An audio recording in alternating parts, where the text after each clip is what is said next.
এটা আমাদের দেশ, আমাদের মতো করে আমরা করবো বিচার ব্যবস্থা। সমস্যাটা কি?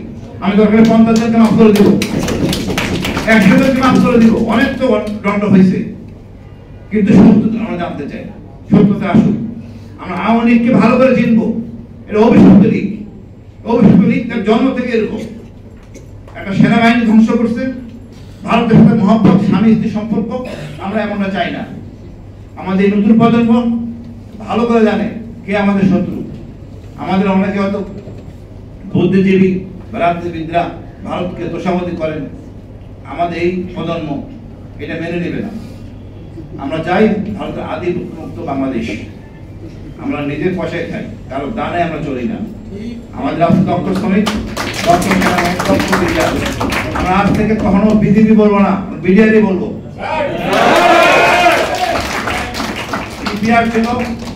ইস্ট পাকিস্তান রাইফেল, এই রাইফেলটা আমি ধরে রাখবো। আমরা কমিশনের কাছে প্রথম অনুরোধ, আপনারা শুরু করেন বিডিআর নাম দিয়ে, বিজেপি নাম না। আমি নিজে কর্নেল হাসিন, আমি 3টা খেতাবে ভূষিত, সর্বাধিক সংখ্যক যুদ্ধ আমার। আমি বেসিক্যালি যুদ্ধবাজ অফিসার। আমি নিজে সার্টিফাই করতেছি বিডিআর কত শক্তিশালী বাহিনী। এটা আপনারা দুনিয়া বুঝবেন না, আমি জানি। আমি মনে করি আমাদের সকল বিষয় কাভার আপ হয়েছে। তথ্যের জন্য আমরা সবার তথ্য নিব, বাট আমি মনে করি মূল তথ্য পাওয়া যাবে থানায়। আমরা আশ্রয় নেই, অনেকদিন হয়েছে। এটা আমাদের ভুল বোঝাবুঝি। রাষ্ট্রের নায়ক যদি অসৎ হয়, শেখ হাসিনা যদি জড়িত থাকে, আমি সাধারণ অনিয়ম মাফ করতেই পারি, বাট মূল জিনিস জানা দরকার। আমরা ভারতকে ভালো করে চিনি, কত বড় শত্রু, কত বড় জানি।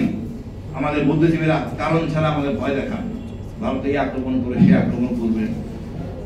আমি বলি ভারত আক্রমণ করবে না, ভারত হাত ঢুকাবে, হাত কেটে দিবে। যেতে পারবে না ইনশাআল্লাহ, কাবাব পানে খেয়ে ফেলবো। ভারত নিয়ে ভাবার কিছু নাই, ভারতকে ভয় পাওয়ার কিছু নাই। আমরা এক জাতির এক দেশ, 2% আমাদের অন্য জাতি, বাট আমাদের অলংকার, গর্ব। আমরা সবাইকে নিয়ে সংগঠিত। 8 সালের নির্বাচন, তারপরে এই ঘটনা। এই ঘটনায় ক্ষতিগ্রস্ত কারা? সেনাবাহিনী অফিসার এবং ভাবিরা ক্ষতিগ্রস্ত।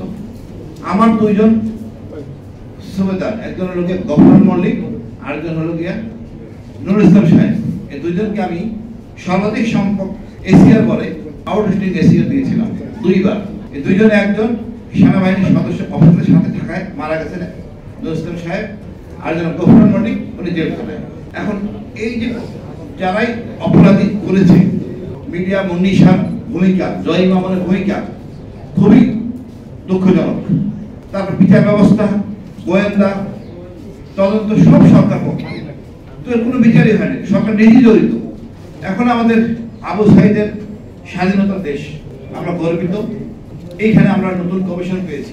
এই কমিশনে আমরা আমাদের আশা রাখি সকল জিনিস পরিষ্কার হবে।